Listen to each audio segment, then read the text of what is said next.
This is Natalie and you're watching Femme and Film.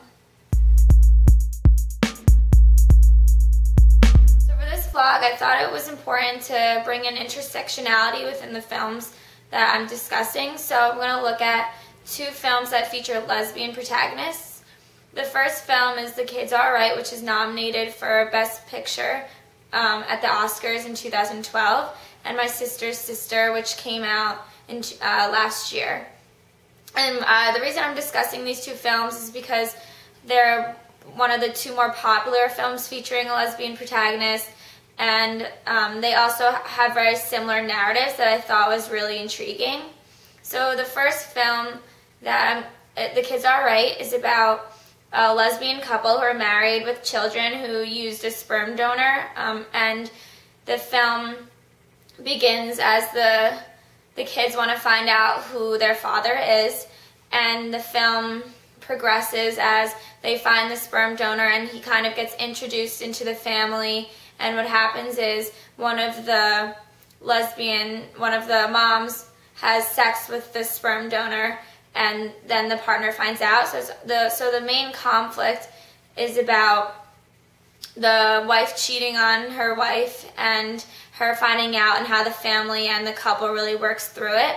So what I found was interesting was that the main conflict, and that was essential to the narrative, is about a lesbian married woman cheating on her partner with a man. So that becomes problematic when there aren't many films featuring lesbian protagonists in the mainstream popular films. So to have one of the most popular films portray cheating on their wife with a male character really starts to undermine what a lesbian relationship is like in reality, because it's kind of promoting the question as to if lesbian couples can remain monogamous and also not need the presence of a man within their relationship with their partner.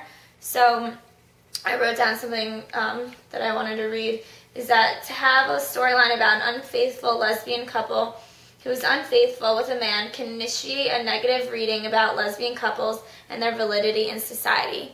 So I thought that's a really key point in the representation of lesbians within this film. And I also have a short clip to show you that shows the interaction between the two main lesbian characters once one of the partners finds out about the cheating. So we'll take a look at that now. Are you in love with him? No. No. Are you straight now? No, it has nothing to do with that. I've just felt so far away from you lately. Oh, right. So it's my fault. No, who said anything about fault? Just listen to me. I'm listening. What? I needed... What, to be fucked? No. Appreciated. So here you can see how even one of the wife that was cheated on starts to question, like, do you love him? Do you want to be with a man? So it's kind of, again, creating this ambiguity as to whether they really are this real lesbian couple who do not really question whether they still might need to be with a man or can love a man. So it just really brings to question, like, the validity of the relationship within the film, and how that promotes questioning the validity within the real world. And again, this narrative is found in the next film, My Sister's Sister, which is about a girl whose sister is a lesbian who ends up having sex with one of her best guy friends, and you find out within the narrative that the girl was actually in love with this guy. So there becomes this awkward love triangle between the two sisters and the male characters. So again, the main lesbian protagonist is featured having sex with a man. So it's interesting to see the similarity between these two films and how the central conflict surrounds a lesbian having sex with a man. So men and having sex with men still becomes central to a narrative about lesbian characters.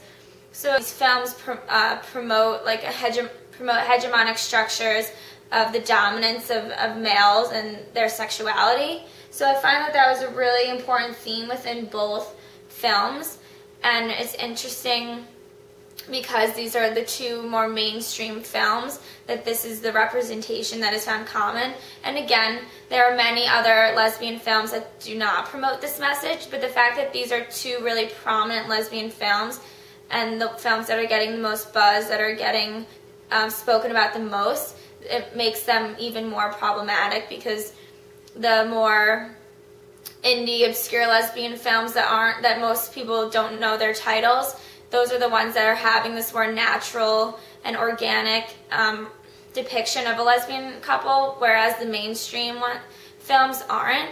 So I thought this is a really important and interesting conversation to bring to this vlog, to really discuss the intersectionality and how these lesbian characters are being portrayed on film. So thank you for watching. I'm Natalie, and this is Femme in Film.